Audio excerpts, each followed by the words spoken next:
संचालक आपले दाते साहेब डीजी साहेबांना मी फोन केला. फोन केल्यानंतर मी त्यांना सांगितलं अशी अशी घटना त्या ठिकाणी अशी निवडणूक आहे आणि मला थोडी शंका आहे की तिथले पोलीस अधीक्षक हे दोन मतदार जे आहेत, कारण बहुमत इकडे या बाजूला होतं शंभूराज देसाई, मकरंद पाटील आणि या सगळ्यांकडे, आणि ही मतं कमी करण्यासाठी आणि त्या निवडणुकीमध्ये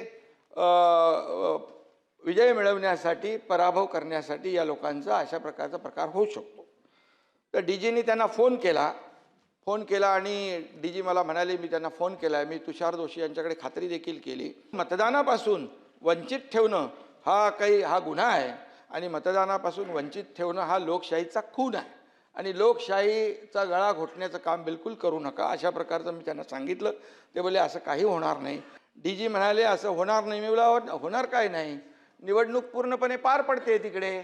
निवडणूक पार पडल्यानंतर तुम्ही त्यांना सोडून काय उपयोग.